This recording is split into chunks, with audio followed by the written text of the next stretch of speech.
नमस्कार दर्शकबिन, तपाईँ हेर्दै हुनुहुन्छ गोलीनाइट टेलिभिजनको कार्यक्रम मफसलमा राजनीतिक कुराकानी हेर्दै हुनुहुन्छ। राजनीतिक विशेषमा छौँ। स्थानीय स्तरमा राजनीतिक पहुँच कस्तो छ, यी विषयमा हामी स्याङ्जा आइपुगेका छौँ। स्याङ्जाका नेपाली काङ्ग्रेसका जिल्ला सभापतिसँगको कुराकानी हामी जोड्दैछौँ। के कस्तो पछिल्लो समयमा नेपाली काङ्ग्रेसले के गतिविधि गर्दैछ, यी कुराकानी म जोड्न चाहन्छु। मसँग हुनुहुन्छ स्याङ्जा जिल्लाका सभापति हुनुहुन्छ नेपाली काङ्ग्रेसका कुमार राणाजी हुनुहुन्छ। स्वागत गर्न चाहन्छु। स्वागत छ यहाँलाई। धन्यवाद भाइ। आराम हुनुहुन्छ? एकदम ठिकठाक छु। के छ अहिले चाहिँ नेपाली काङ्ग्रेसले जिल्लामा, स्याङ्जा जिल्लामा के गतिविधि चालिराखेको छ? होइन, अब नेपाली काङ्ग्रेस नेपालको सबैभन्दा पुरानो पार्टी, जेठो पार्टी, जिम्मेवार पार्टी, इतिहास बोकेको पार्टी, गौरवशाली इतिहास निर्माण गरेको। अब वर्तमानको राजनीतिक जे परिवेश, राष्ट्रिय माहौल छ, त्यो राष्ट्रिय माहौलै अनुसार नेपाली काङ्ग्रेस स्याङ्जाले पनि आफ्ना गतिविधिहरू सञ्चालन गरेको छ। स्थानीय जनताको सुख दुःखको साथी त आफू हामी छँदैछौँ। त्यसमा पनि अहिले जल्दो बल्दो हिसाबले जुन संसद विघटन पछाडि नेपालको राजनीतिक घटनाक्रम अगाडि बढिरहेको छ, त्यो घटनाक्रममै नेपाली काङ्ग्रेसले अहिले आफ्ना कुराहरूलाई सार्वजनिक रूपमा व्यक्त गर्ने विविध कार्यक्रमहरू आयोजना गरेर जनताको घर दैलोमा जाने र सुसूचित गर्ने काम गरिरहेको छ। यो समयमा किन घर दैलो जानुपर्ने चाहिँ, अहिले चाहिँ संसद विघटन भएको अवस्थामा चाहिँ किन घर दैलो अथवा चाहिँ सडकमा किन आउँदैछ काङ्ग्रेस? होइन, अब यस्तो छ, अब के हुन्छ भन्नुहुन्छ भने यो राजनीतिक उपलब्धिको रक्षाका निमित्त हिजो हामी राजनीतिक रूपान्तरणका लागि, राजनीतिक परिवर्तनका लागि सडकमा थियौँ। अहिले राजनीतिक रक्षाको एकदम ठुलो चाहिँ तपाईँको चाहिँ अहिले मुद्दा जल्दो बल्दो रूपमा छ। नेपाली जनताले 70 वर्षसम्म लडेर ल्याएको यति ठुलो उपलब्धि, राजनीतिक उपलब्धि र विशेष गरी 2072 सालको संविधानले व्यवस्था गरेका कुराहरूलाई हामीले संरक्षण गरेर अबको 100 वर्ष, कम्तीमा 1 शताब्दी कुनै पनि पुस्ताले राजनीतिक लडाइँ लड्नु नपरोस्। अब हाम्रो लडाइँ भनेको रोग भोग, अशिक्षा, बेरोजगारका पक्षमा जानु पर्यो। समृद्धिको यात्रामा हामी अगाडि बढ्नु पर्यो। नेपाली जनतालाई धनी बनाउने अभियानमा हामी लाग्नु पर्यो। नेपाली जनतालाई उत्पादनसँग जोड्नु पर्यो, रोजगारसँग जोड्नु पर्यो। त्यो अभियानमा लम्किरहेको परिप्रेक्ष्यमा अहिले जुन हिसाबले केपी ओलीको सरकारले यो किसिमको कुठाराघात, जनताको विश्वासघात जनतामाथि गरेको छ, यो किसिमको राज्य अपराध गरेको छ, यो राष्ट्रघात गरेको छ, यो संवैधानिक कु गरेको छ, यसका विरुद्धमा जनताहरूलाई सूचित गरेर आन्दोलित बनाउने र संविधानको रक्षाका निमित्त, राजनीतिक उपलब्धिहरूको रक्षाका निमित्त नेपाली काङ्ग्रेसले पैरवी गरिरहेको छ। र अर्को, हामी 14औं महाधिवेशनको सङ्घारमा पनि छौँ। हाम्रो नेपाली काङ्ग्रेस अहिले क्रियाशील सदस्यहरूको वितरण र नवीकरणको अभियानमा पनि छ। र अर्को कुरा, अहिले काङ्ग्रेसप्रति ठुलो जनमानसहरूको चाहिँ विश्वास बढेको छ। काङ्ग्रेसप्रति धेरै मान्छेहरू चाहिँ अहिले चाहिँ प्रवेश गरिरहनु भएको छ, पार्टी प्रवेश। त्यस कारणले पनि हामी गाउँमा, घर दैलोमा, जनताको बिचमा छौँ। पक्कै पनि पछिल्लो समयमा हेर्ने हो भने नेकपाले चाहिँ यो भन्ने गरेका छन् कतिपय नेताहरूले कि सभापति, नेपाली काङ्ग्रेसका सभापतिज्यू नै चुनावको पक्षमा छन् भन्ने कुराकानी बाहिर आएको छ विभिन्न अन्तर्वार्तामा। यहाँले चाहिँ कतिको हेर्नुभएको छ र के चुनावको पक्षमा हो नेपाली काङ्ग्रेस? होइन, चुनावको त निर्विकल्प कुरा हो नि।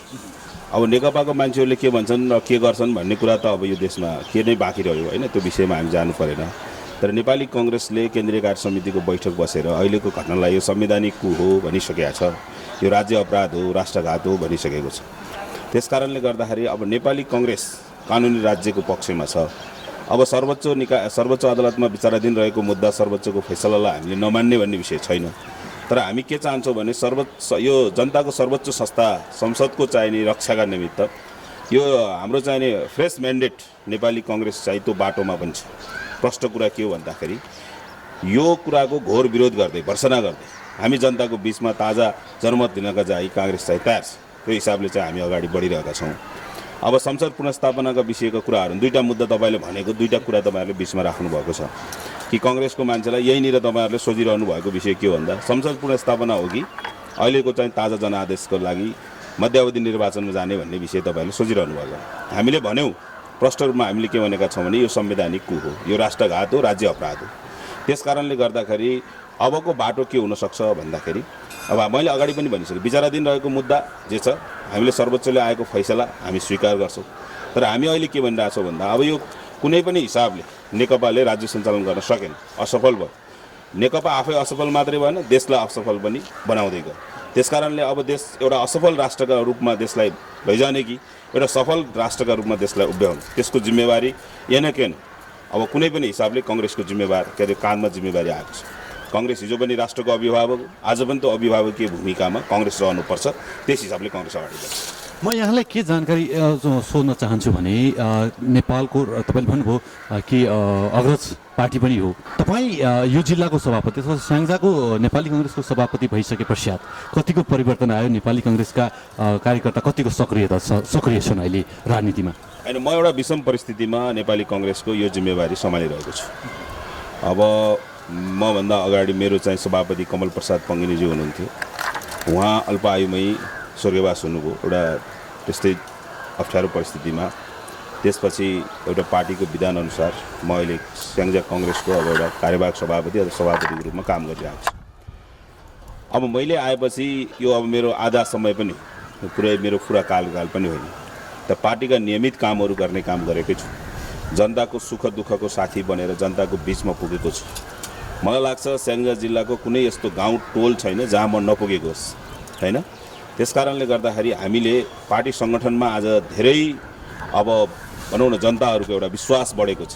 पार्टी सङ्गठनभित्र धेरै साथीहरू अहिले प्रवेश गर्नुभएको छ। नेकपाका साथीहरू, अब पूर्व अरू पार्टीका साथीहरू कङ्ग्रेस पार्टीमा आउने चाहिँ एकदम क्रम जारी छ। हामी पार्टी प्रवेशको अभियानमा अगाडि बढिरहेका छौँ। सङ्गठनका गतिविधिहरू सञ्चालन गरिरहेका छौँ। स्थानीय तहका भ्रष्टाचारहरूको विरुद्धमा हामी उत्रिरहेका छौँ। हामीले जनताहरूलाई पैरवी गरिरहेका छौँ। स्याङ्जाले जनता अन्यायमा नपरोस् भन्ने हिसाबमा हामी पूर्ण सचेत छौँ। त्यो हिसाबले पार्टीका नियमित कामहरू गर्ने, अब जागरण अभियानहरू सञ्चालन गर्ने, राजनीतिक अभियानहरू सञ्चालन गर्ने, विरोधका कार्यक्रमहरू सञ्चालन गर्ने, त्यो काममा चाहिँ काङ्ग्रेस पार्टी अघि लागिरहेको छ।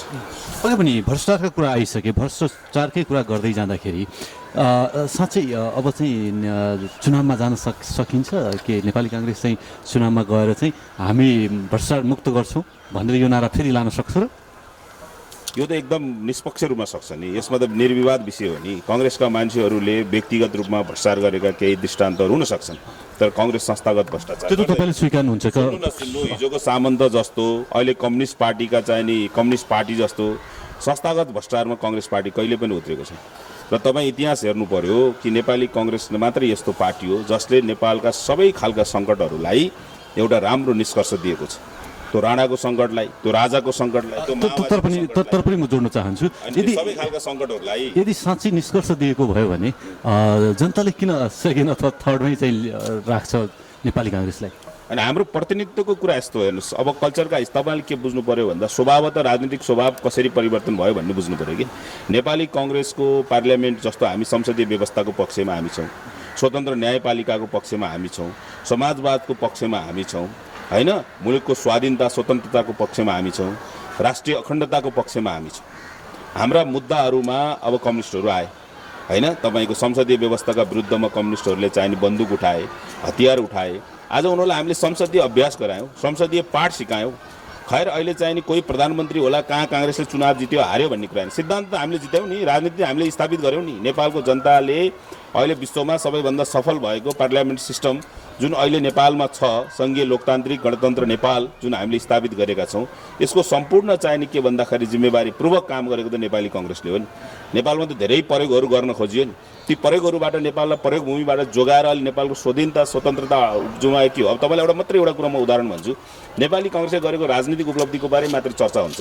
2007 साल पहिला त नेपाल थियो। नेपालको भूगोल भनेको कुन थियो? तपाईँ काठमाडौँ उपत्यकालाई नेपाल भन्थे, तराईलाई त मधेस भन्थे। जातीय अनुसारको कानुन थियो, होइन? तपाईँको ब्राह्मणलाई छुट्टै कानुन थियो, क्षेत्रीलाई छुट्टै कानुन थियो, दलितहरूलाई छुट्टै कानुन थियो, आदिवासी जनजातिको छुट्टै कानुन थियो। काङ्ग्रेस पार्टी नै त्यस्तो पार्टी हो। अहिले के फरक आयो त? के फरक छ? अहिले पनि त्यही छ नि त।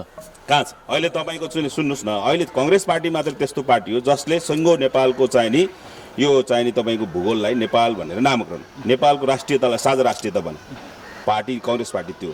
थुप्रै मधेस दलहरू पनि उत्पादन भएको छ नि त।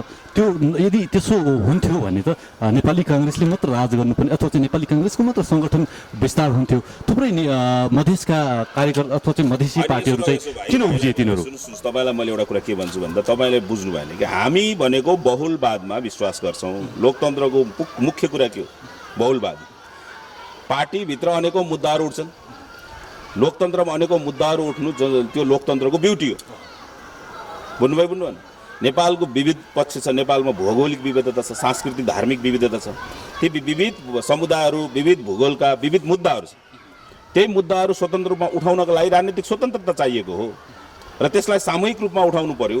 सामूहिक रूपमा उठाउँदाखेरि विशेष गरी हाम्रो संविधान निर्माणको सङ्घारमा संविधानमा अपनत्व अनुभव गर्नका निमित्त, अनुभूति गर्नका निमित्त, अपनत्वको अनुभूति गर्नका निमित्त नै नेपालभित्र जातीय वर्गीय क्षेत्रीय मुद्दाहरू उठे। हामीले संविधानमा ती कुराहरूलाई चाहिँ के गर्यौँ भन्दाखेरि जसरी पुरा गर्नुपर्ने थियो त्यसरी सम्बोधन गर्यौँ होइन। न राष्ट्रिय विखण्डनमा चाहिँ चोट पुग्ने गरी, राष्ट्रिय भावनामा चोट पुग्ने गरी होइन नि। हामीले राष्ट्रको आवश्यकता र मान्छेहरूको अस्तित्व होइन, त्यो समुदायको अस्तित्व, त्यो नागरिकको अस्तित्वलाई संरक्षण गर्ने गरी त्यो चाहिँ संविधान निर्माण गरेको छ। त्यो हिसाबले चाहिँ अहिले चाहिँ केही हिसाबले चाहिँ मुद्दाहरू जो उठेका छन् त्यो लोकतन्त्रको ब्युटी हो। तपाईँको लोक भनेको दुनियाँ हो। त्यसकारण नेपालका सबै जाति धर्म भाषा लिङ्गका आफ्ना मुद्दाहरू लोकतन्त्रमा सुरक्षित हुन्छन्। लोकतन्त्र नै त्यस्तो व्यवस्था हो जसले सबै समुदायका मुद्दाहरूलाई साझा रूपमा लिएर जान्छ। त्यसकारण हामी बहुलवाद भन्यौँ नि, तपाईँले संविधान निर्माणमा पनि विवाद भयो नि, बहुलवाद राख्ने कि एकलवाद राख्ने भयो। काङ्ग्रेस पार्टी बहुलवादको पक्षमा छ। त्यसकारण हामी त मल्टी पार्टी सिस्टमलाई विश्वास गर्छौँ नि। नेपालभित्र काङ्ग्रेस पार्टी मात्रै एउटा हुन्थ्यो त। बिपी कोइरालाको चाहिँ 2015 सालको निर्वाचनमा एउटा मात्रै पार्टी आउन सक्ने सम्भावना थियो। तर बिपी कोइरालाले त्यतिखेर प्रतिपक्ष चाहिन्छ, पार्लियामेन्ट सिस्टम भनेको चाहिँ नि प्रतिपक्ष बिनाको हुँदैन भनेर चाहिँ प्रतिपक्षको हामीले परिकल्पना गर्यौँ। त्यस कारणले गर्दा हामी चाहिँ बहुलवादमा, बहुदलमा, मल्टिपार्टी सिस्टममा विश्वास गर्छौँ। त्यसकारण पार्टी हुनु स्वाभाविक विषय। तर कुन पार्टी कति जिम्मेवार हुन्छ भन्ने कुरा हो कि कसले कति जिम्मेवार हो, कसले कति जिम्मेवारी लिन्छ, कति गरी कुरा हुन्छ। अब तपाईँ हेर्नुहोस् न, इतिहासले तपाईँलाई प्रमाणित गर्दै ल्याएको छ। थोरै कुरा के जोड्न चाहन्छु। सुन्नु अब सर्फेसका क्वेसनहरू सामाजिक हिसाबले जुन सतहमा उठ्ने क्वेसनहरू एउटा छ के, तर गहिराई नेपालको राजनीतिक गहिराई बुझेको पार्टी, नेपालको राज्य सञ्चालन गर्न सक्ने सक्षम पार्टी, नेपाललाई सही निर्देशन दिन सक्ने पार्टी, निष्कर्ष निकाल्न सक्ने पार्टी काङ्ग्रेस पार्टी हो। त इतिहासले साबित गरेछ, वर्तमानले पनि साबित गरिसक्यो। पक्कै पनि त्यो जनताले पनि गर्नेछ। म के जोड्न चाहन्छु भने पछिल्लो चरणमा नेपाली काङ्ग्रेसले यो नेकपाका केही नेताहरूले चाहिँ आरोप लगाउने गरेका छन् कि विकासका कार्यमा चाहिँ सहयोग नगरेको अवस्था र स्याङ्जाको चाहिँ नेपाली काङ्ग्रेसले विकास कार्यमा कतिको सहयोग गरेको छ। अनि स्याङ्जाको होइन, नेपालकै विकासको पहिलो सुडुस राष्ट्रिय योजना आयोग निर्माण गर्ने, राष्ट्रिय बजेट तयार गर्ने, स्थानीय तहमा बजेट दिने, सहकारीको अभियान सबै काङ्ग्रेस पार्टीले सञ्चालन गरे। र अहिले स्याङ्जाको चाहिँ तपाईँ विकास हेर्नुहोस्, स्याङ्जाका सडक सञ्जालहरूलाई हेर्नुहोस्, यहाँको चाहिँ स्वास्थ्य चौकीहरू हेर्नुहोस्, यहाँको विद्यालयको स्तरहरूलाई हेर्नुहोस्, आँधी खोलामा बनेका पक्की पुलहरूलाई हेर्नुहोस्। एउटा पनि अब यो त राज्यकै तर्फबाट निर्माण भएको नीतिगत, हामी त्यस्तो खालको चाहिँ अहङ्कारी हामी अभिव्यक्ति दिन्छौँ।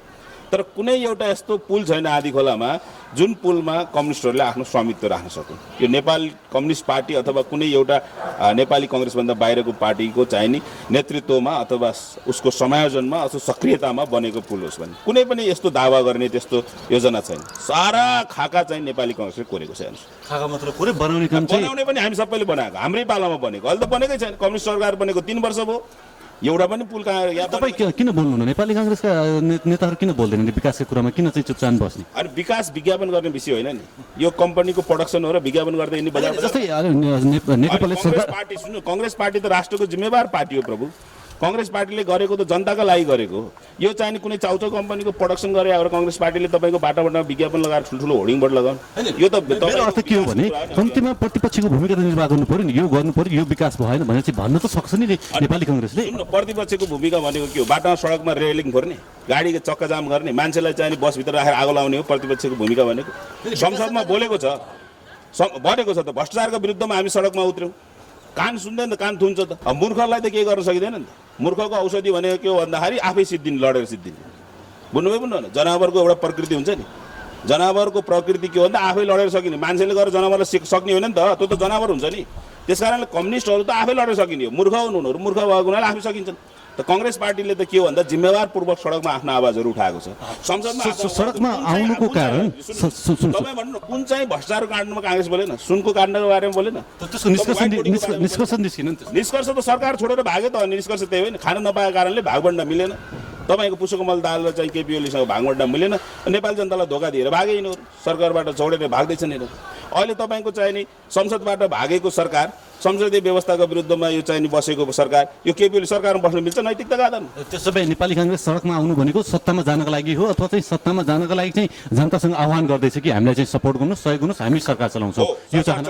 हामी सत्तामा जाने हो, नेपाली जनताको आकाङ्क्षा पुरा गर्ने। सत्तामा जानकै लागि राजनीति गरे, सत्ताबाट बाहिरिनको लागि राजनीति गरे होइन, अर्कालाई सत्तामा पुर्याउनको लागि होइन, बेमानहरूलाई सत्तामा पुर्याउनको लागि होइन, अपराधीहरूलाई, राष्ट्रघातीहरूलाई, तपाईँको राज्य अपराध गर्ने डाकाहरूलाई, चोरहरूलाई हामीले चाहिँ त्यहाँ पठाउनको लागि होइन। हामी त इमान्दारपूर्वक जनताको बिचमा जनताको बिचमा जे सङ्कल्प नेपाली काङ्ग्रेसले गर्यो त्यो पुरा गरे। तपाईँ हेर्नुहोस् 2007 सालबाट नेपाली काङ्ग्रेसले जुन क्रान्ति सुरुवात गर्यो र जनताको बिचमा गरेको सङ्कल्प एउटा पनि बाँकी राखेको छैन।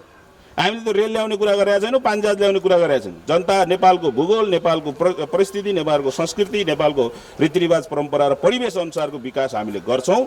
नेपाललाई समृद्ध बनाउने एउटा सङ्कल्प हामीले बाँकी छ। हामीले समाजवादको एउटा सङ्कल्प पुरा गर्न बाँकी छ। हामीले लोकतन्त्रलाई संस्थागत गरेका छौँ, राष्ट्रियताको जगेर्ना गरेका छौँ। अब यो समाजवादको बाटोमा नेपाली जनतालाई सुखी र सम्पन्न बनाउने जिम्मेवारी नेपाली काङ्ग्रेसको काँधमा छ। त्यो जिम्मेवारी पुरा गर्न छ। अब अर्को निर्वाचनमा नेपाली काङ्ग्रेस सरकार बन्छ। तपाईँहरू सबैको मुहार हँसिलो बनाउँछ हामी त्यति। कसैको निधार नखुम्चिने गरी सबैको मुहारमा हँसिलो हुने गरी हामी काम गर्छौँ। पक्कै पनि नेपाली काङ्ग्रेसले चाहिँ अहिलेसम्म यत्रो समयसम्म चाहिँ सत्तामा टिक्यो, सत्ता पनि चलायो होइन। मतलब चाहिँ आएका नेकपालाई हामी चाहिँ तह लाउँछौँ पनि भनेकै हो र एकअर्कालाई अहिलेसम्म पनि गाली गर्ने, नेकपाले तपाईँलाई गाली गर्ने, तपाईँले उहाँलाई गाली गर्ने र यो चाहिँ जनतालाई चाहिँ धोका अथवा चाहिँ जनताप्रति चाहिँ यो घात चाहिँ गरे त हो कि होइन तपाईँको विचारमा? अनि गाली यसै गरेका छौँ नि हामी, विवेक शून्य भएर गाली गरेका छौँ। अनि हामी विवेकको प्रयोग गरेर गाली गर्नु परेन। गल्ती गर्नेहरूलाई, गल्ती गर्नेहरूलाई, अपराध गर्नेहरूलाई, राष्ट्रघात गर्नेहरूलाई छोड्ने, गाली पनि नगर्ने। तपाईँको अब सजाय दिनुपर्छ। त्यो नेपाली जनताले सजाय दिन्छन्। त्यो जनताको अदालतमा तपाईँ चुनाव पनि एउटा सजाय गर्ने ठाउँ हो। चुनाव पनि एउटा सजाय दिने ठाउँ हो। बुझ्नुभयो नि? गलत गर्नेहरूलाई हामी यो चाहिने बहुदलीय व्यवस्था, यो चाहिने यो जनताको प्रतिनिधिहरूद्वारा शासन गर्ने जुन व्यवस्था छ नि, यो व्यवस्थामा चुनाव पनि एउटा सही कठाघरमा उभ्याउने ठाउँ। त्यसकारण त्यहाँ पनि हामी गर्छौँ। अरू पनि कानुनका बाटाहरू छन्। अहिले गरेको भ्रष्टाचारहरू हामी छोड्छौँ। सरकारमा पुगे सब कुरा खोतल्छौँ हामी। सब फाइलहरू पल्टिन्छन्। एक एकको हिसाब किताब हुन्छ। राज्य लुट्न पाइन्छ। संस्थागत रूपमा राज्य लुटेर चाहिँ आफ्नो पार्टीको यो नेकपाको बिर्ता हो। यो तपाईँको यो कुनै केपी ओलीको बिर्ता हो र सरकार, यो राष्ट्र तपाईँको, यो राष्ट्र त नेपाली जनताको रगत पसिनाले बनेको हो नि त। यो भूगोल तपाईँ बनाउनका लागि कहाँ थिए कम्युनिस्टहरू? तपाईँ सोच्नु न, एकचोटि कल्पना गर्नुहोस् त।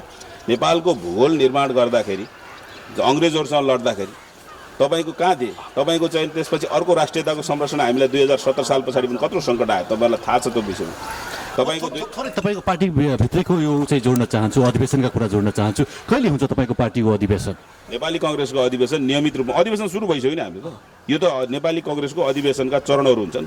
महाधिवेशनका चरणहरूमा क्रियाशील सदस्यता चाहिँ नवीकरण गर्ने, त्यसको फाइनल लिस्ट तयार गर्ने, त्यसपछि चाहिँ वडा अधिवेशनहरू गर्ने, त्यसपछि गाउँपालिका पालिका स्तरीय अधिवेशनहरू गर्ने, जिल्ला त्यो त प्रक्रिया सुरु भइसक्यो। नेपाली काङ्ग्रेसको अधिवेशन प्रक्रिया अगाडि बढिरहेको छ। कहाँ कहिले हुन्छ भन्ने भएन, अहिले त सुरु भइरहेको छ नि अधिवेशन प्रक्रिया। सुरु चाहिँ भयो। अब चाहिँ तपाईँको यताबाट चाहिँ लिस्ट जो प्रतिनिधि लिस्ट सबै गइसक्यो माथि? मेरो चाहिँ अब 25 गतेभित्र तयार भएर जान्छ। 25 गतेसम्म जिल्लाको सबै जान्छ। अब विकासका लागि गतिविधि के गरिराखेको छ नेपाली काङ्ग्रेसको? के योजना छ अब विकासलाई कसरी अगाडि बढाउने, शैक्षिकदेखि लिएर के छ तपाईँको पार्टीगत विकासहरू? होइन, स्याङ्जा जिल्ला अहिले चाहिँ के छ भन्नुहुन्छ भने सबै मानव सूचाङ्कमा पनि धेरै माथि रहेको स्याङ्जा जिल्ला। स्याङ्जा जिल्लामा दुईवटा सभ्यता छ। एउटा आँधी खोलाको सभ्यता छ, एउटा ज्याग्दीको सभ्यता छ। आँधी र ज्याग्दीको सभ्यता लिएर स्याङ्जा जिल्ला बाँचेको छ। स्याङ्जा जिल्ला अब ऐतिहासिक जिल्ला पनि हो। तपाईँको हेर्नुहोस्, नेपालका राजाहरूको चाहिँ पुर्खौली जिल्ला पनि हो। यहाँबाट चाहिँ त्यो सभ्यताको सुरुवात पनि भएको हो। त्यसकारणले गर्दा नेपाली काङ्ग्रेसले स्याङ्जाको ऐतिहासिक गौरवलाई जोगाउँदै अहिलेको नयाँ प्रविधि विकाससँग जोडेर, आधुनिक विकाससँग जोडेर काङ्ग्रेस चाहिँ जिम्मेवारपूर्वक स्याङ्जाका जनताहरूको मुहार हँसिलो बनाउनका लागि र स्याङ्जाली जनताहरूलाई चाहिँ उत्पादनसँग जोड्नका लागि। अब स्याङ्जा धेरै हिसाबले रेमिट्यान्स पनि राम्रो आउने ठाउँ हो। वैदेशिक रोजगारमा धेरै स्याङ्जाका मान्छेहरू छन्, धेरै पौरखी मान्छेहरू स्याङ्जामा छन्। अब तपाईँको संयुक्त राष्ट्रको चाहिने महासचिव जस्तो पदमा चाहिँ सिफारिस भएका मान्छेहरू स्याङ्जामा छन्। अब धेरै वैज्ञानिकहरू छन्। यी सबैको चाहिने एउटा चाहिने सहयोग सद्भावलाई चाहिँ एउटा एकीकृत विकासको चाहिँ कार्यक्रममा समावेश गरेर काङ्ग्रेस पार्टी अगाडि बढ्छ। स्याङ्जा काङ्ग्रेसले बनाउँछ, त्यो कुरामा निश्चिन्त रहँदा हुन्छ। मलाई एउटा अन्तिमतिर छ, एउटा कुरा सोध्नै मन लाग्यो। नेताहरू जो छन् नि, जस्तै चाहिँ तपाईँको कम्युनिस्टका नेताहरूसँग अथवा चाहिँ नेपाली काङ्ग्रेस र कम्युनिस्टका नेताहरू चाहिँ यो सुनेको कुरा है, बाहिर गएर चाहिँ दिनमा चाहिँ गाली गर्ने, एकअर्कालाई गाली गलौचा गर्ने, तर बेलुका चाहिँ साँझ भेटघाट गरेर मजासँग खानपिन साथसाथै हुने भन्ने कुराकानी कतिको सत्यता हो? नेता पनि समाजको, यो समाजकै उपज हो। यो नेपाली समाजभन्दा बाहिर हो। अनि एउटा व्यक्तिसँग चाहिँ काङ्ग्रेस कम्युनिस्टका मान्छेहरूको चाहिँ घर झगडा छ, उनीहरूसँग बोलचालै नगर्ने भन्ने के हुन्छ? राजनीतिक मुद्दा उहाँहरूले आफ्नो विषयको मुद्दा उठाउनुहुन्छ, हामीले हाम्रो विषयको मुद्दा उठाउने। अनि बाटोमा भेट्दा त मित्र हो नि त हामी त। तपाईँको कहाँ बाटोमा कम्युनिस्टलाई भेट्ने बित्तिकै हुरी हान्न जाने हो र छुरी हान्न जाने हो र? होइन नि त। कम्युनिस्ट पनि समाजको विकासका लागि बन, जिम्मेवार बन भनेर सचेत गराउँदा उनीहरूलाई पनि भन्ने हो। हामी पनि जिम्मेवारपूर्वक अगाडि बढ्ने। त्यसकारणले गर्दाखेरि साथीभाइ, हामीले गाली गरेको त संस्थागत गाली हो, नीति विधि पद्धतिमा गाली गर्ने हो। पद्धतिको विरोध हो, व्यक्तिको के विरोध हुन्छ र हजुर? व्यक्ति त तपाईँको एउटा सामान्य व्यक्ति त सामाजिक चाहिँ हिसाबले प्राणी नै हो नि, सामाजिक उसका अरू उत्तरदायित्वहरू छन्, सम्बन्धहरू छन्, घर परिवार छ, उस्तै त्यही त हो नि। त्यस कारणले गर्दाखेरि यो कम्युनिस्ट काङ्ग्रेसलाई गाली गरेको व्यक्तिगत रूपमा होइन, नीतिगत रूपमा चाहिँ आफ्ना कुराहरू त राख्नै पर्ने हुन्छ। पक्कै पनि हामी अन्तिमतिर छौँ। यहाँले समय दिनुभयो, यहाँप्रति आभार व्यक्त गर्न चाहन्छु र अन्तिमतिर भएको हुनाले दर्शकलाई केही भन्न चाहनुहुन्छ अथवा जनसमुदायलाई? होइन, सबै दर्शकहरू, अब तपाईँहरूले देख्नुभएको छ देशको अवस्था ज्यादै जटिल बनेर गएको छ। यो सङ्गीन घडीमा हामी जिम्मेवारपूर्वक लाग्नु परेको छ। इतिहासको सही समीक्षा गरेर सबैजनाले आत्मसाक्षी राखेर, हृदयमा हात राखेर अब यो मल्टी पार्टी सिस्टमबाट फर्केर जान पनि हुँदैन। सङ्घीय लोकतान्त्रिक गणतन्त्रको अर्को विकल्प खोज्नु पनि हुँदैन। यो जनतालाई जुन अधिकार सम्पन्न बनाएर हामीले वडासम्म ल्याएर चाहिने हामीले जुन सिंहदरबारको अधिकारलाई प्रयोगका हिसाबले जुन किसिमको दुष्प्रयोग अहिलेको सरकारले गरे पनि जुन विधि र पद्धति छ यो अत्यन्तै राम्रो पद्धति र विश्वमा सबैभन्दा बढी उत्कृष्ट पद्धतिलाई हामीले अवलम्बन गरेर नेपाली जनताको सुखका लागि, नेपाली जनताको समृद्धिका लागि अगाडि बढेको राजनीतिक व्यवस्थाको विकल्प खोज्नु हुँदैन। सडकमा अनेक खालका आवाजहरू उठेका छन्, प्रतिगामी आवाजहरू पनि उठेका छन्। प्रतिगामी पक्षमा होइन, अग्रगामी भएर हामी अगाडि बढ्नुपर्छ। तपाईँहरूको साथ, नेपाली जनताको साथमा नेपाली काङ्ग्रेस छ, हिजो पनि थियो, भोलि पनि रहन्छ, यही कुरा भन्न चाहन्छु। धन्यवाद। धन्यवाद दिन चाहन्छु सभापतिज्यू। हस्, धन्यवाद तपाईँहरूलाई पनि समयसम्म आइदिनु भयो, हाम्रो कुराहरूलाई अब जनताको बिचमा लैदिनु हुने भयो। यो सबैका निमित्त हामी पनि आभार व्यक्त गर्न चाहन्छौँ। हामी आज कुराकानी राख्दै थियौँ कुमार राणा जो स्याङ्जाका नेपाली काङ्ग्रेसका सभापतिज्यू हुनुहुन्थ्यो। उहाँको विचार र स्याङ्जामा के भइराखेको छ, नेपाली काङ्ग्रेसले कसरी राजनीतिक गतिविधि अगाडि बढाउँदैछ, यी कुराकानी राख्यौँ। र बाँकी कुराकानी थप कुराकानी अन्य अथवा चाहिँ नेकपाका नेताहरूसँगको राख्ने नै छु। अहिले पनि छोटो कमर्सियल ब्रेकमा जान चाहन्छु।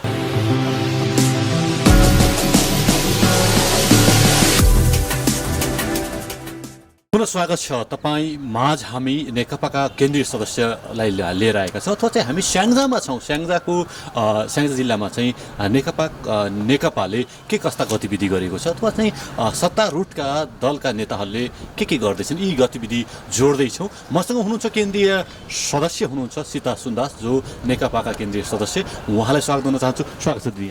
धन्यवाद छ। आराम हुनुहुन्छ? हजुर, एकदमै ठिक। अब केन्द्रका कुरा पहिला जोड्न चाहन्छु होइन, के हुँदैछ अब यो चाहिँ जनतालाई चाहिँ अन्यलमा पार्नु भएको छ, के हुँदैछ? होइन, अन्यलमा पार्ने कुरै भएन, अन्यलमा पर्ने विषय होइन। यो पछिल्लो चरणमा पार्टीभित्र जुन खालको समस्याहरू देखिएको छ, यो वास्तवमा जिम्मेवार नेतृत्वको विषय हो भन्ने एउटा हाम्रो कुरा चाहिँ। जनता एकैछिन मैले जोड्न चाहेँ, जनताका कुरा जोड्न चाहन्छु। जनता पछिल्लो समयमा कन्फ्युजमा छ, अथवा चाहिँ पार्टी फुटेको हो या चाहिँ पार्टी जुटेको हो, के हो खास कुरा? हाम्रो पार्टीको एकीकरण पश्चात होइन, एकीकरण पश्चात पार्टीको समग्र केन्द्र, प्रदेश, जिल्ला हुँदै अब स्थानीय पालिका वडासम्म पनि हाम्रो पार्टीको एकीकरणको क्रमलाई हामी सम्पन्न गर्दै थियौँ। यो चरणमा हामी थियौँ। तर अहिले चाहिँ जुन केन्द्रीय तहमा अब सम्माननीय प्रधानमन्त्री, पार्टीको प्रथम अध्यक्ष केपी ओली जसले सरकार सञ्चालन गरिराख्नु भएको छ, उहाँलाई असाध्यै ठुलो घेराबन्दी पार्टीभित्रैबाटै भयो भन्ने खालको निष्कर्ष हो पार्टीको। त्यसपछि अब सम्माननीय प्रधानमन्त्रीज्यूले अब संवैधानिक व्यवस्था अनुसार, संविधान अनुसार अब आफूलाई असाध्यै धेरै असहयोग होइन, काम गर्नलाई हातखुट्टै बाँधेर कोठामै थुन्ने खालको स्थिति भइसकेपछि कम्तीमा पनि सरकारले राम्रोसँग काम गर्नुपर्छ, काम गर्ने वातावरण हुनुपर्छ भनेर पार्टीको आन्तरिक जीवनमा असाध्यै धेरै छलफल होइन, अब बहस, अब स्थायी कमिटीमा धेरै कुराहरू चाहिँ गरेको। तर पनि पार्टीभित्र जुन खालको एउटा मेल हुने खालको स्थितिको सिर्जना भएन। जस्तो हो हाम्रो पार्टीको सर्देय अध्यक्ष कमरेड केपी ओली पार्टीको 9औं महाधिवेशनबाट निर्वाचित अध्यक्ष हो कि उहाँ चाहिँ होइन, हाम्रो पार्टीको विधान अनुसार निर्वाचित हुनुभएको हाम्रो पार्टीको सर्वे अध्यक्ष हुनुहुन्छ केपी ओली। अनि त्यसपछि निर्वाचनमा पनि आम नागरिकहरूले, तपाईँलाई म भनौँ स्थानीय तहको निर्वाचनमा 40 जिल्लामा पूर्व नेकपा एमालेको स्थानीय तह छ, मतलब के अरे जिल्ला समन्वय समितिहरू छन्। 56 जिल्लामा के अरे उपप्रमुखहरू एमालेको हुनुहुन्छ भनेको, अनि 8 जिल्लामा पूर्व माओवादीको, त्यसले गर्दाखेरि यति ठुलो जनाधार भएको वास्तवमा पूर्व नेकपा एमाले होइन, जसको नेतृत्व केपी ओलीले गरिराख्नु भएको थियो र आम नेपाली जनताले केपी ओलीले भोलि केही गर्ने हो भनेदेखि, देशमा आमूल परिवर्तन गर्ने हो भनेदेखि, संविधानलाई अक्षरशः पालना गर्ने हो भनेदेखि केपी ओलीले गर्न सक्ने हो भनेर केपी ओलीलाई दिएको यो म्यान्डेट हो। र उहाँले थोरै जोड्न चाहन्छु, के जोड्न चाहन्छु भने साँच्चै स्याङ्जा जिल्लावासीलाई तपाईँले विश्वास दिलाइदिनुहोस्, भनिदिनुहोस् पार्टी फुटेको हो या अब चाहिँ जुट छ, के छ सम्भावना, के छ फुट या जुट के हो अब? हजुर, पार्टी फुटेको भनेर अब आधिकारिक रूपमा फुटिभएको छैन, तर पार्टी प्रचण्डले त्यो भनिसकेका छन्। प्रचण्डको इन्टरभ्यू हेर्नुभयो, 5 दिन अगाडिको इन्टरभ्यूमा चाहिँ आधिकारिक रूपमा म त नभइकन पार्टी फुट्यो भनेर चाहिँ उहाँले बोलिसक्नु भएको छ।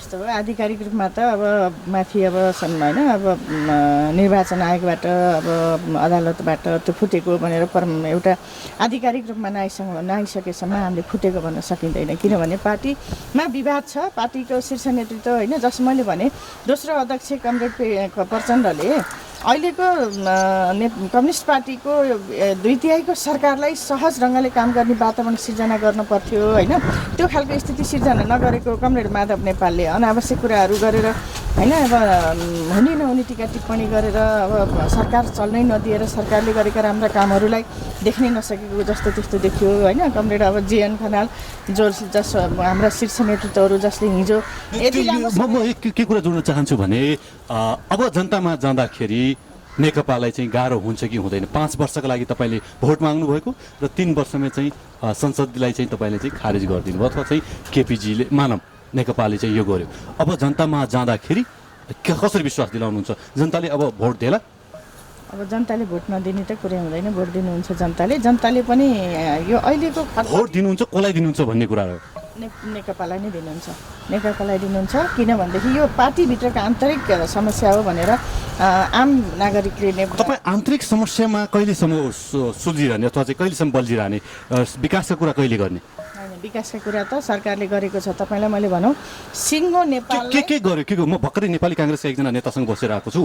नेपाली काङ्ग्रेसले के भन्ने गर्छ भने मैले गरेँ अथवा हामीले गर्यौँ, हाम्रो पार्टीले गर्यो, सबैभन्दा पुरानो पार्टीले गर्यो भनेर भन्ने कुरा गरेका छ। यहाँले भनिदिनुहोस् के गर्यो यो 3 वर्षको अवधिमा नेकपाले के गर्यो?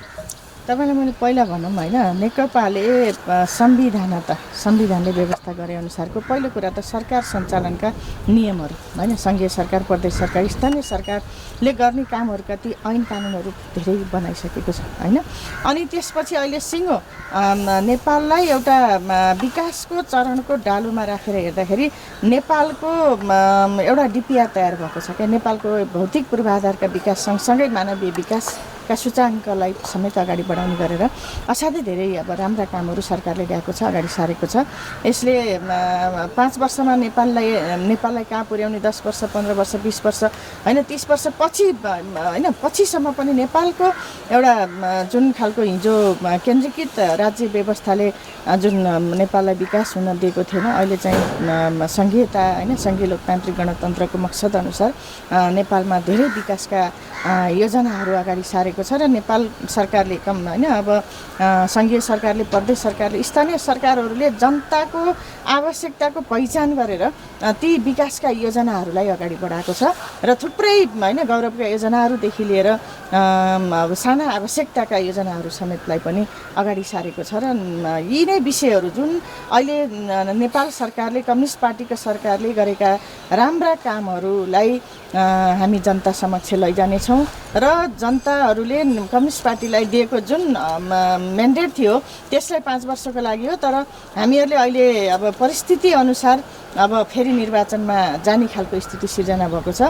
यसलाई पनि हामी आम नागरिकहरूलाई सुसूचित गरेर म निर्वाचनकै कुरा जोड्न चाहन्छु, माफी चाहन्छु, निर्वाचनकै कुरा जोड्न चाहन्छु। प्रचण्डजीले निर्वाचन यो जनतालाई धोका दिने कुरा हो, यो जनतालाई भुलाउने कुरा हो, निर्वाचन हुँदैन भनेर पनि प्रचण्डजीले बोल्नुभएको छ। अनि तपाईँ भन्दै हुन्छ निर्वाचनमा जाने कुरा के हो? खास कुरा के हो? साँच्चै निर्वाचन हुने हो अथवा चाहिँ कि पुनः संसद बिउतिन्छ अथवा चाहिँ पुनः स्थापना हुन्छ संसद? अहिले म तपाईँलाई भन्न चाहन्छु, अब संसद बिउतिने भन्ने विषय रहँदैन होइन। अब हाम्रो सम्माननीय प्रधानमन्त्रीज्यूले जुन अब घोषणा गरिसक्नु भएको छ, अब हामी निर्वाचनमा जाने हो, संसदीय निर्वाचनमा जाने हो, त्यसको लागि तयारी गर्नु भनेर आम अब पार्टीको कार्यकर्ताहरूलाई आम नागरिकलाई त्योतर्फ उहाँले आह्वान गरिसक्नु भएको छ होइन। मलाई लाग्छ अब हामी निर्वाचनमा जाने हो, निर्वाचनको तिथिमिति समेत पनि होइन वैशाखको 17 र 27 गते भनिएको छ, 78को 17 र 27 गते। अब त्यो मितिमा निर्वाचन हुन्छ, जुन चाहिँ घोषणा भएको छ त्यो मितिमा निर्वाचन हुन्छ। त्यसको लागि गर्नुपर्ने तयारीहरू सबै गरिसकेर हामी चाहिँ जानुपर्ने हो। अब जहाँसम्म अब हाम्रो न्यायालयबाट आउने निष्कर्ष छ त्यसलाई पनि हामी वेट गरिरहेका छौँ। मलाई जहाँसम्म लाग्छ अब देश चाहिँ निर्वाचनमा, मध्यावधि निर्वाचनमा जाँदैछ र आम अब प्रचण्डजी झुट बोल्दै हुनुहुन्छ। अब मैले अब नेतृत्वलाई झुट बोल्नुभयो कसरी भनौँ, तर अब उहाँले जे गतिविधि गरिराख्नु भएको छ त्यो चाहिँ अब झुटको खेती हो कि भन्ने शङ्का छ। हजुर ल ठिक छ, प्रचण्डजीलाई म एकैछिन यही थाती राख्न चाहन्छु। म कुरा गर्न चाहन्छु स्याङ्जा जिल्लाको अथवा चाहिँ स्याङ्जा जिल्लामा विकासका कुराहरू, स्थानीय स्तरका विकासका कुरा अघि हजुरले चाहिँ जोड्नु भएको थियो। के भएको छ, के गरेको छ नेकपाले अहिलेसम्म स्थानीय स्तरमा चाहिँ विकासका कुराहरू, जस्तै बाटाघाटाहरू के विकास गर्यो? अहिले अब सबै पालिकाहरूमा अब बाटोहरू अब थोरै भए पनि होइन 2-4 किलोमिटर भए पनि पिच भएका छन् होइन। हिजो अब हाम्रा सबै वार्डहरूमा जोडिने बाटाहरू बनिसकेका छन्, अब कच्ची बाटाहरू पनि भए पनि होइन। अनि त्यसपछि अब गौरवका योजनाका बाटाहरू पनि हाम्रा बनिरहेका छन्, जस्तो घुम्ती चिसापानी बाटो अबदेखि लिएर यो नागडाँडा कार्कीनेटाको बाटो, यो वालिङदेखि होइन चापाकोट जानेदेखि लिएर धेरै बाटाहरू हाम्रा बन्दैछन् र अरू ठाउँमा पनि आवश्यकता अनुसारका बाटाहरू हाम्रा बनिरहेका छन्। एउटा होइन यो चाहिँ बाटो भयो। अनि खानेपानीको सन्दर्भमा अब जुन ठाउँमा खानेपानीको समस्या छ त्यहाँ लिफ्टिङको सिस्टमबाट भए पनि होइन त्यसरी हाम्रो कम्तीमा एक परिवार एक धाराको त्यो अनुसार यो प्रदेश सरकारले नै अब घोषणा गरेको विषय हो, त्यो भइरहेको छ। अर्को कुरा कृषि क्षेत्रमा भनौँ भने पकेट एरिया के जस्तो आलुको पकेट एरिया हाम्रो आँधी खोलाले अनि त्यसपछि गल्याङले गरेको छ। अहिले त्यो ड्रागन सुन्तलाको खेती पनि, सुन्तला त हाम्रो सुपर जोनै हो होइन। स्याङ्जा त यो सुपर जोन घोषणा भइसकेको छ होइन। सुपर जोन यहाँ चाहिँ हाम्रो यो चिसान केन्द्र पनि बन्दैछ। अनि त्यसपछि ड्रागन फ्रुट भनेको त्यो चाहिँ कालीगण्डकीमा एउटा ड्रागन फ्रुट के भन्छ होइन, त्यो नयाँ चाहिँ त्यो अब कालीगण्डकीमा हुँदैछ। हाम्रो यहाँ चाहिँ अहिले यो कफी खेतीको लागि हुँदैछ र सम्भाव्यता अध्ययन हामीले कृषि ज्ञान केन्द्रसँग पनि हामीले के गरेका छौँ, जिल्ला समन्वय समितिको उसबाट पनि भने मैले के भनेकी छु भने हामीले हिजो थुप्रै वृक्षारोपणहरू गरियो प्रत्येक वर्ष होइन। हाम्रा विभूतिहरूको नाममा हामीले थुप्रै वृक्षारोपणहरू गरियो, तर त्यो वृक्ष चाहिँ कस्ता रोपेका थियौँ, तिनले के फल दियो त त्यो हामीसँग कुनै छैन। मैले के भनेको छु भने अहिले हाम्रो यो स्याङ्जा जिल्लामा पनि यति धेरै सम्भावनाहरू छन्। यी सम्भाव्यताको अध्ययन गरेर पकेट क्षेत्र बनाउनको लागि हामीले तयारी गरौँ भनेर हामीले त्यसो भनेका छौँ। कार्ययोजना ल्याउनु भएको छ, त्यो विकासका कुराहरू यी रहे। युवा युवती जो चाहिँ विदेश जानको लागि चाहिँ लाइन कुर्नु परेको छ, यो चाहिँ अब कम हुन्छ कि हुँदैन, अथवा स्याङ्जा जिल्लाबाट चाहिँ यो स्तर न्यूनतम घट्छ कि घट्दैन, के हुन्छ अवस्था? अब त्यसमा पनि हामीले चाहिँ हाम्रा युवाहरूलाई मैले त तपाईँलाई भन्छु होइन, हामीले के भनेका छौँ भने आफ्टर के अरे +2 इक्जाम हाम्रा बच्चा बच्चीहरूले हाम्रा छोराछोरीहरूले यहाँ भविष्य देखेका छैनन्। त्यसो भएको भएर हामीले चाहिँ नेपालमै भविष्य छ है, हाम्रै ठाउँमा भविष्य छ है भनेर ती बच्चाहरूलाई यहीँ राख्नुपर्छ, यहीँ रोक्नुपर्छ, यहीँकै युनिभर्सिटीमा पढ्नुपर्छ र विदेशमा पढेका बच्चाहरूलाई पनि नेपालमा ल्याएर उनीहरूको ज्ञान सिप क्षमता को प्रयोग गर्नुपर्छ है, नेपाल सरकारले भनेको छु। मैले स्याङ्जाको कुरा गर्दाखेरि स्याङ्जामा पनि हामीले चाहिँ हाम्रा युवाहरूलाई अहिले स्वरोजगारको लागि होइन अब कृषि क्षेत्रमा पशुपालन गर्ने सन्दर्भमा अनि त्यसपछि अब अन्य सेक्टरमा पनि उनीहरूलाई चाहिँ मोटिभेट गरेर अगाडि बढाउनुपर्छ भनेर हामीले त्यो खालको योजना बनाएको छ। पक्कै पनि नेपाली काङ्ग्रेसले एउटा आरोप लाउने गरेको छ, कतिको सान्दर्भिक हुनसक्छ, भनेको छ कि नेपालमा युवालाई नेकपाले तपाईँको चाहिँ कार्यकर्ता बनाउने अथवा चाहिँ एउटा लडाकुको टिम बनाउने योमा बढी परिचालन गर्यो र हुने खानेका युवा युवतीहरू चाहिँ विदेश जाने भए यसरी चाहिँ प्रयोग गरिएको छ भन्ने कुराहरू पनि सुन्ने गरिन्छ र भन्ने पनि गरिएको छ, आरोप पनि छ। कसरी यसलाई चाहिँ खण्डन गर्नुहुन्छ तपाईँ? अब नेपाली काङ्ग्रेसले के भन्नुभयो त उहाँहरूको कुरा भयो। हामीले चाहिँ युवाहरूलाई युवा भनेको यो देशको यो सबै हिसाबले देशलाई डोर्याउने, देशको जिम्मेवारी काँधमा राख्ने त्यो पङ्क्ति हो जो चाहिँ भोलि राज्यको विभिन्न नीति निर्माण गर्ने ठाउँमा पुग्न सक्ने पनि अहिलेका युवाहरू त्यही अनुसारले हामीले युवालाई स्कुलिङ गर्नुपर्छ। अझ त्यो गर्न सकिएन भन्ने मलाई लाग्छ होइन। अर्को कुरा भनेको किन सकिएन, कसरी लानुपर्ने, किन सकिन? मैले कुरा भन्न दिनु न। जस्तो मैले भन्न खोजेको के हो भने युवा पङ्क्तिलाई लडाकु पनि बनाउनुपर्छ देशलाई संरक्षण गर्ने सन्दर्भमा होइन। हिजो राजनीतिक परिवर्तनमा युवाको त ठुलो जिम्मेवारी हुन्छ नि त, गरेको गर्नुपर्छ। कङ्ग्रेसको युवा हुनुहुन्न र युवाहरू त कङ्ग्रेसका नि छन्। त्यसो भएको भएर सबै पार्टीमा युवाहरूको के अरे युवाहरूलाई परिचालन गर्नुपर्छ। युवालाई परिचालन गर्ने भनेको त्यो पार्टीले भोलिका आफ्ना सन्तति उत्पादन गरेको हो क्या, त्यसरी बुझ्नुपर्छ।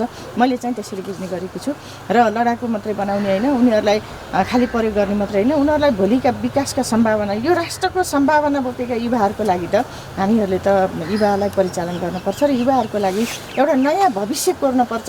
नेपाल सरकारले त्यो कोरेको छ भन्ने मैले ठानेको छु। सङ्घीय सरकारले, प्रदेश सरकारले र स्थानीय पालिकाहरूले समेत। मैले भने म तपाईँलाई भन्न चाहन्छु होइन, नेपालमा यति धेरै प्राकृतिक स्रोत साधनहरू छ। मलाई लाग्छ यो हाम्रा डाँडाकाँडाभित्र सुन हिरा मोती फलिराखेको छ, त्यो फुलिराखेको छ। त्यसलाई टपक्क टिपेर हाम्रो देशलाई झलमल्ल पार्ने त्यो युवा पङ्क्ति हामीले तयार गर्न सकेका छैनौँ। हामीले त्यो वैज्ञानिक, त्यो भूगर्भविदहरूलाई हामीले होइन अहिले पनि नेपाल सरकारको सकेका छैनौँ। कहिले सक्छौँ भन्ने हो, कहिले सक्छौँ, कहिलेसम्म तपाईँलाई पत्याउने, कहिलेसम्म भोट दिने, नेपाली जनताले कहिलेसम्म तपाईँलाई तपाईँको कुरा सुनिराख्ने हो, ठिक छ भनिराख्ने, कहिलेसम्म गर्ने भन्ने त्यस्तो कुरा होइन। कहिलेसम्म होइन नि, नेपाल कम्युनिस्ट पार्टीले 2/3 सरकारमा गएर काम गरेको त अहिले बल्ल 3 वर्ष भएको छ नि होइन। त्यसो भएर नेपाल सरकारले त योजना बनाएको छ। म तपाईँलाई त्यो भन्न खोजेको क्या।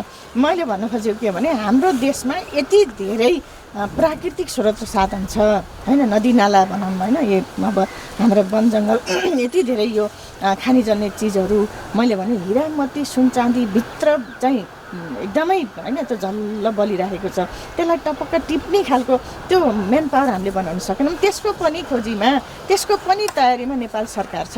त्यसले गर्दाखेरि भोलि चाहिँ नेपालको सुन्दर भविष्य छ, युवाहरूको सुन्दर भविष्य छ। युवाहरूको सुन्दर भविष्यसँग जोडेर नेपाल कम्युनिस्ट पार्टीको सरकारले, नेपाल कम्युनिस्ट पार्टीले त्यो खालको योजना बनाएको छ भने मलाई चाहिँ त्यो एकदमै गर्व अनुभूति भएको छ। र त्यो भोलिको भविष्य 2 वर्षमा 5 वर्षमा हुने विषय होइन, त्यो 10 वर्ष 20 वर्ष 50 वर्ष 100 वर्ष लाग्न सक्छ। तर हामीले कस्तो बाटो बनाउँदैछौँ भन्ने विषय हो क्या। हाम्रो बाटो भनेको एकदमै क्लिन छ होइन, सफा बाटो हामीले कोरेका छौँ। मलाई यो चाहिँ लाग्छ। थोरै महिलाको कुरा पनि जोड्न चाहन्छु। कतिको सक्रियता छ नेकपाभित्र अथवा चाहिँ यो स्याङ्जा जिल्लामा महिलाहरूको राजनीतिमा कतिको सक्रियता देख्नु भएको छ, कसरी अगाडि बढाउनु भएको छ? हजुर धन्यवाद छ। अब स्याङ्जामा महिलाहरूको सक्रियता छ किनभनेदेखि हाम्रो अब पार्टीको केन्द्रीय सदस्य महिला हुनुहुन्छ होइन। अब पद्मा अर्याल माननीय मन्त्रीज्यू होइन, अब म पनि पार्टीको केन्द्रीय सदस्य हो। अहिले पार्टीको केन्द्रीय सदस्य सीमा छेत्री, देवी थापा, 2टा होइन। अब तारा मलाई एउटा कुरा जोड्नु मन लाग्यो, एकैछिनमा जोड्नु मन लाग्यो कि 1200 को केन्द्रीय सदस्य टोली बनाइयो भन्ने कुरा पनि बाहिरिएको छ। प्रचण्डजीले भन्नुभएको छ यो सस्तो भएन, अलि घर घरमै केन्द्रीय सदस्य भएन नि, यो के हो खास कुरा? होइन तपाईँले सोध्न खोजेको कुरा, पहिलो कुरा भनेको केन्द्रीय सदस्य बढी हुँदैन। त्यसमा हाम्रो पनि अब त्यो विषय चाहिँ हामीले पनि सोचेका हुन्छौँ होइन। अहिले खास विशेष परिस्थितिमा अब सबैलाई अब काम गर्ने जिम्मेवारी दिनको लागि अहिले बनाइएको यो चाहिँ 1200 को सदस्यता भोलि हुँदैन। 1079 जनाको अहिलेको हाम्रो होइन, पहिला 441 जनाको थियो, अहिले प्लस भएको। अब त्यसमा चाहिँ भोलि हाम्रो महाधिवेशन पश्चात एकदमै छोटो चुस्त दुरुस्त कमिटी हाम्रा बन्छन्, केन्द्र पनि प्रदेश पनि, अब जिल्ला अनि अब निर्वाचन क्षेत्रका अनि पालिकाका वार्ड टोल, अब हाम्रा सेल कमिटीहरू हुन्छन्। थुप्रै हाम्रा नेताहरूलाई, हाम्रा कार्यकर्ताहरूलाई त्यसरी एडजस्ट गर्छन्। तपाईँले जहाँसम्म महिलाको कुरा राख्नुभएको छ, महिला सशक्तिकरणको सन्दर्भमा नेपाल कम्युनिस्ट पार्टीमा हिजो भूमिगत कालदेखि हामी लागेर आएको एउटा पङ्क्ति छ महिलाहरूको। अहिले नयाँ युवा होइन महिला बहिनीहरू, छोरीहरूलाई पनि हामीले चाहिँ एकदमै त्यो गोलबन्द गर्दैछौँ, अगाडि बढ्दैछौँ। र मैले भन्न चाहन्छु स्याङ्जामा महिलाको भूमिका राम्रो छ, महिलाहरूको सशक्तिकरण छ, हाम्रो पार्टीमा महिलाहरूको राम्रो स्थान छ भन्ने म चाहन्छु। किनभनेदेखि हाम्रो अब मैले भने केन्द्रीय सदस्य हामी हिजै थियौँ कि, आज मात्रै भएको होइन। हिजै पद्माजी म चाहिँ पहिल्यैदेखिबाट हामी महाधिवेशनबाटै निर्वाचित भएर आएका होइन केन्द्रीय सदस्यहरू हौँ। अनि त्यसपछि अहिले पनि महिला साथीहरूको ठुलो पार्टीप्रति चाहिँ पार्टीले यो होइन भोलि गएर हाम्रो भविष्य बोकेको पार्टी नै नेकपा एमाले हिजो अहिले नेपाल कम्युनिस्ट पार्टी हो भन्ने छ। त्यसरी हामी अगाडि बढेका छौँ र अहिले हाम्रा जिल्ला कमिटी होइन अनि त्यसपछि पालिकाका कमिटीहरू, वार्ड कमिटीहरू अनि टोल कमिटीहरू अनि त्यसपछि धेरै अब यो सङ्घ संस्थाहरूमा पनि लगायतको उसमा कम्युनिस्ट पार्टीका महिला साथीहरूको सहभागिता होइन अनि त्यसपछि अब यसरी हामी अगाडि बढेका छौँ। धेरै हुनुहुन्छ पार्टीले चाहिँ सहयोग गरेको छ, तर पनि केन्द्रीय लेभलमा एउटा चाहिँ तपाईँको पहुँच छ अथवा चाहिँ महिलाहरूको पहुँच छ पनि छ। मन्त्रीज्यू पनि हाम्रो यतैबाट हुनुभयो स्याङ्जाबाट, तर पनि महिला हिंसा त रोकिएको छैन। कतिपय ठाउँमा चाहिँ अहिले पनि सुनिन्छ महिला यो भयो अथवा चाहिँ यसरी चाहिँ पिटियो यसरी कुटियो भन्ने कुराहरू पनि आइराखेको हुन्छ। के गर्नुपर्छ न्यूनीकरण गर्नका लागि? अब महिला हिंसाहरू धेरै छन् र लैङ्गिक हिंसा पनि छ होइन। महिला हिंसा मात्रै होइन, अहिले चाहिँ थोरै पुरुष हिंसा पनि छ भनिएको छ कि मतलब लैङ्गिक हिंसा पनि छ। यसको अन्त्यको लागि हाम्रो पार्टीले त हिजो हामी भूमिगत हुने बेलामा पनि समानतामा आधारित समाज सिर्जना गर्ने भन्ने थियो, तर हाम्रो समाजको एउटा स्कुलिङ कसरी आयो भने नि छोरा र छोरीलाई गर्ने व्यवहार जन्मेर हुर्किँदै गर्दाखेरि जुन हामीले चाहिँ त्यो व्यवहारहरू दिन सक्यौँ त त्यसको कारण हो, त्यसको परिणाम हो अहिले यी धेरै खालका हिंसाहरू हुने, डोमिनेसनहरू हुने भन्ने खालको हाम्रो बुझाइ हो। तर अहिले पनि महिला हिंसाहरू छन्। महिला हिंसा अन्त्यको लागि हामीले महिला सशक्तिकरण गऱ्यौँ, तर समाजलाई सशक्तिकरण गरेनौँ। मेरो एउटा क्वेसन छ होइन, सधैँभरि मैले त्यसरी बुझ्ने गरेको छु। किनभनेदेखि महिला हिंसा भनेको त महिलाले महिलालाई मात्रै होइन नि, समाजमा पुरुषले महिलालाई गरेको होइन अपमानजनक व्यवहार, दुर्व्यवहार होइन अनि त्यसपछि एउटा अब म तपाईँलाई भन्न पनि अप्ठ्यारो लाग्छ त्यस्ता खालका हिंसाहरू, जो हिंसा एउटा आफ्नै हजुरबाउ होइन आफ्नै परिवारबाट छोरीहरू साना साना बालिकाहरू बलात्कृत भएका छन्। यो भनेको के त भन्दाखेरि सिङ्गो समाज नै सचेत हुनुपर्दो रहेछ। त्यसै कारणले गर्दाखेरि महिला सशक्तिकरण हुन पर्थ्यो। महिला सशक्तिकरणका अभियानहरू हामीले सञ्चालन गरेका छौँ, तर यो सिङ्गो समाजलाई सशक्तिकरण गर्नको लागि छोरा र छोरीलाई, बाह्र हजुरआमालाई होइन अब भोलि नाति र नातिनीलाई सबैलाई के गर्न पर्नेछ भने एकै ठाउँमा राखेर मानवताको बारेमा सिकाउनु पर्दो रहेछ, मानवताको बारेमा बुझाउनु पर्दो रहेछ, अनि हाम्रो पूर्वीय दर्शन र सभ्यतालाई सिकाउनु पर्दो रहेछ।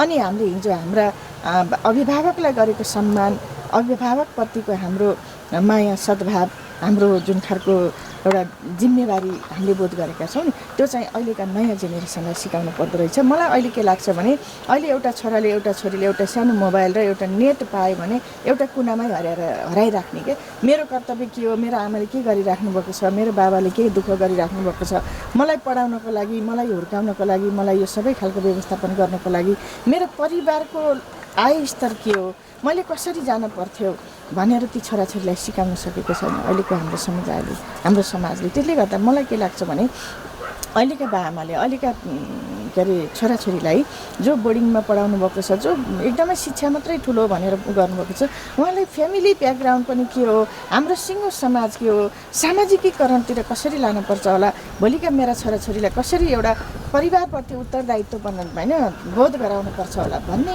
त्यो चाहिँ एउटा भावना टुटेको हो कि भन्ने मैले फिल गरेको छु। त्यसले गर्दाखेरि यो भावनाको विकास गरेर हाम्रा नयाँ जेनेरेसनलाई आफ्नो परिवारप्रति, आफ्नो समाजप्रति उत्तरदायी बनाउनु पर्यो। सबै खालका हिंसाहरू कसरी हुन्छन् ती हिंसाको अन्त्य गर्नको लागि उहाँहरूलाई प्रेरित गर्न पर्यो र सिङ्गो राष्ट्र र राष्ट्रियताको लागि पनि छोराछोरीलाई सिकाउनु पर्यो। आफ्नै देशमा केही छ भन्ने खालको भावनाको विकास गराउनु पर्यो। यो गर्नुपर्छ र यो म तपाईँ सोसल मिडियामा लाग्ने युवाहरूलाई, तपाईँहरू पनि युवा पङ्क्ति यहाँ आउनुभएको छ, मलाई असाध्यै खुसी लागेको छ। गोल्डेन आइ टेलिभिजन म हेर्ने गर्छु, तपाईँहरूले असाध्यै लुकेका यो समाजमा लुकेका धेरै खालका अझै धेरै चिजहरू उजागर गर्न पर्छ। तपाईँहरूले ती चिजहरूलाई खोज्नुहोस् जहाँ आवाजहरू विहीन छन्। अहिले पनि आवाजविहीनहरूका आवाजहरूलाई उजागर गर्ने गरिकन तपाईँहरू लाग्नुहोस्। र अहिलेको अलि तपाईँले भन्नुभयो युवा पङ्क्तिलाई हामीले सशक्त गर्नुपर्छ। हाम्रो पार्टीले युवाहरूलाई सशक्त गरेको छ, छोराछोरीलाई। यो देशको भविष्य, उहाँहरूले आफ्नो भविष्य, परिवारको भविष्य अनि समाजको भविष्य, जिल्लाको भविष्य, राष्ट्रको भविष्य चाहिँ जोगाउने गरिकन अगाडि बढ्ने तपाईँहरू सोसल मिडियाबाट पनि तपाईँहरूको भूमिका रहोस्, म यो भन्न चाहन्छु। सफलताको शुभकामना दिन चाहन्छु। तपाईँले चाहेका, तपाईँले राजनीतिक पाइला जति चाल्नु भएको छ ती सबै सफल हुनेछ भन्ने आशा अपेक्षा र शुभकामना व्यक्त गर्दै यहाँले आफ्नो समय दिनुभयो, यहाँप्रति आभार व्यक्त गर्न चाहन्छु। धेरै धेरै धन्यवाद छ। समाजमा अहिले पनि अब जातीय विभेद छ, लैङ्गिक विभेद छ होइन, सबै खालको हुँदा खाने र हुने खाने बिचको विभेद छ। यसको अन्त्यको लागि तपाईँ हामी लागौँ। अब मैले यही कुरा राख्न चाहन्छु। मलाई यो आफ्नो केही भावना राख्ने अवसर दिनुभयो गोल्डन आई टेलिभिजन र यो तपाईँको युनिटलाई म विशेष धन्यवाद दिन चाहन्छु। धन्यवाद। दर्शकबिन आज हामी स्याङ्जाका राजनीतिक व्यक्तित्वहरूसँग भेटघाट गऱ्यौँ र राजनीति के कसरी छ, स्थानीय स्तरमा कस्तो रहेको छ, यी कुराकानी राख्यौँ। अर्को हप्ता अथवा चाहिँ अर्को श्रृङ्खलामा पुनः भेटघाट हुने नै छ। त्यति जेलसम्मका लागि होल मेरो टिम र म देवेन्द्र बिदा चाहन्छु। हवस् त, नमस्कार।